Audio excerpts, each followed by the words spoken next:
beautiful butterfly still tells us wonderful stories. Sometimes it's a story about the cat that used to smoke a pipe, or about how a prince was turned into a frog. All sorts of stories. You don't believe me? I'm not lying. That is what it whispered today in my ear.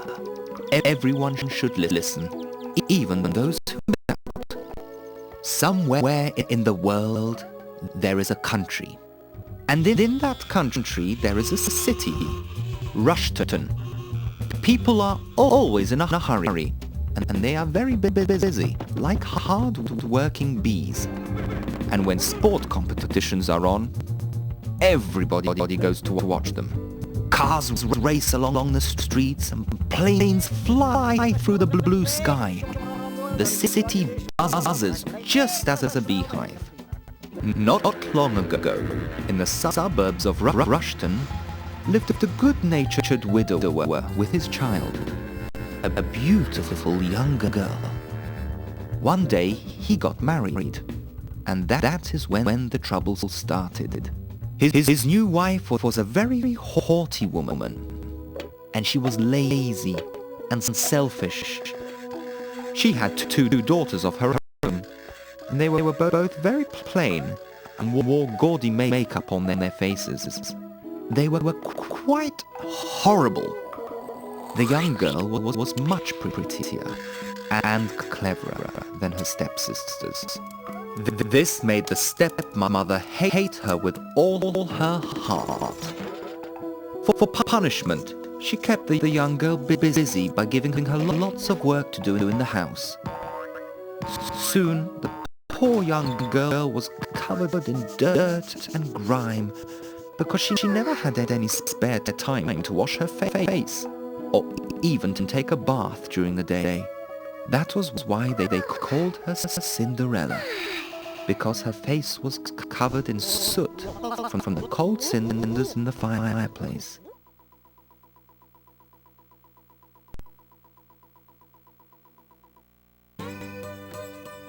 One beautiful hot day, there was a loud din in the street outside.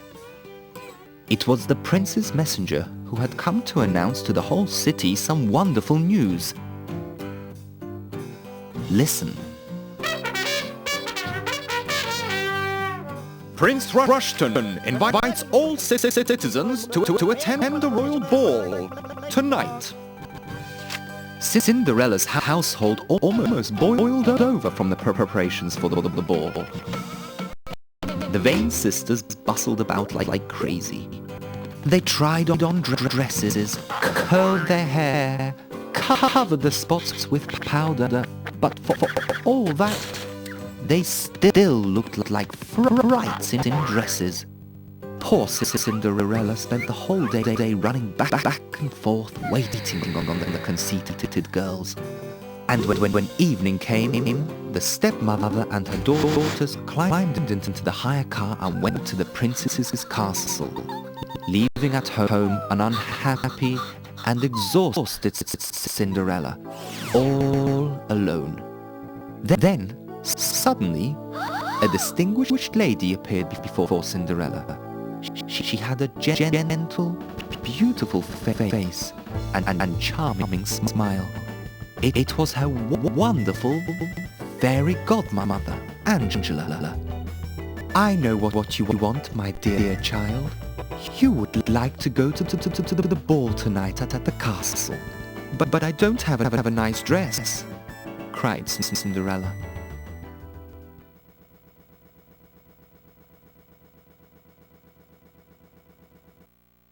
Go to the garden and get me the biggest pumpkin. Cinderella went straight outside and chose the biggest pumpkin in the garden.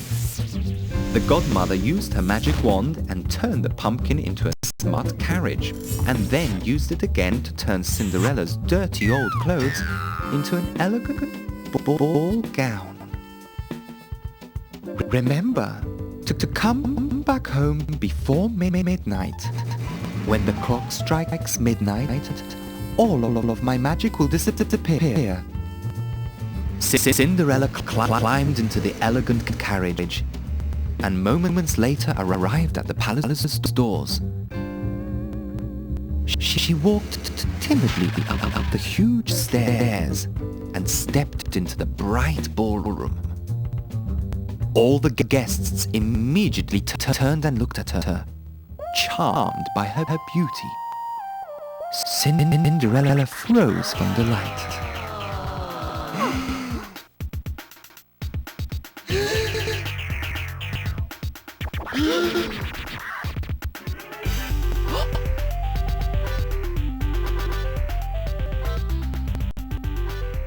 Who are you, beautiful young lady? I cannot tell you just yet, she replied, scarcely believing the prince was talking to her. Suddenly, the clocks started to chime the midnight hour. Cinderella, remembering the fairy godmother's warning, wrenched herself from the prince's arms and flew from the castle, leaving one golden slipper on the stairs as she ran. The prince, who was very sad because his new love had disappeared, found the slipper on the stairs.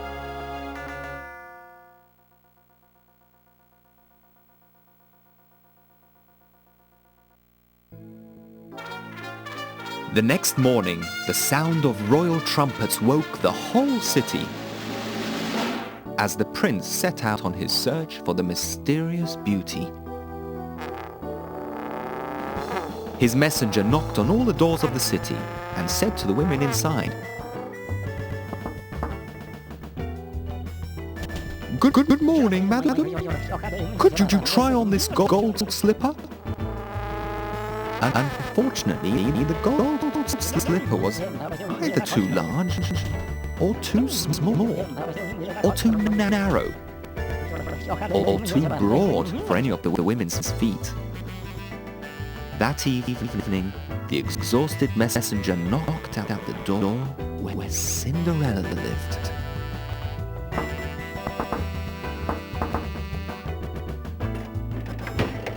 Does any young ladies, young ladies live here?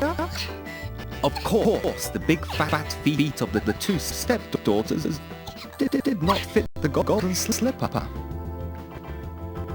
Are these all of your daughters, madam? Everyone was amazed when it fitted her foot perfectly.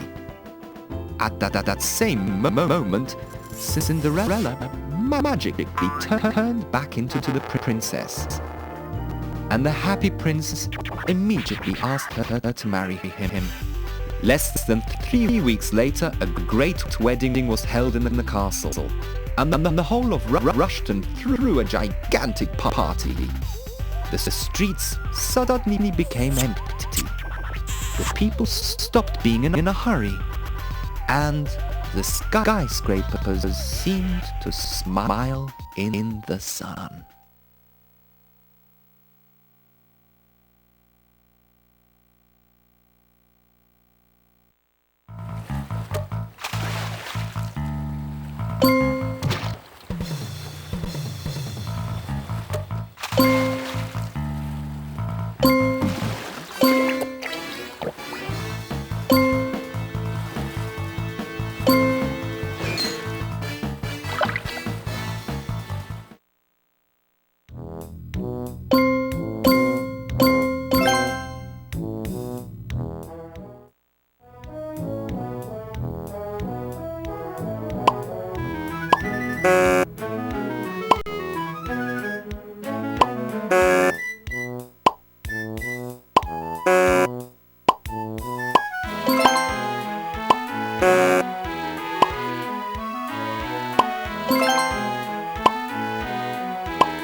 Well done.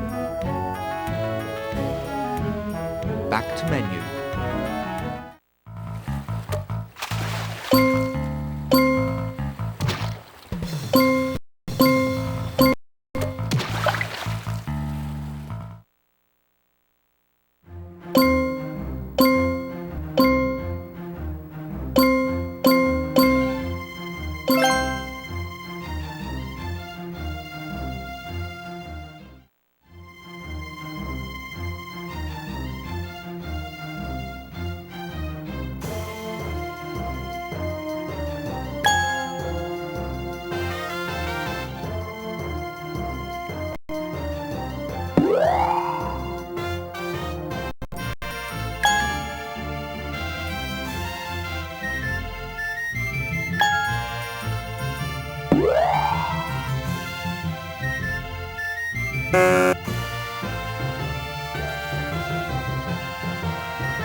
Back to menu.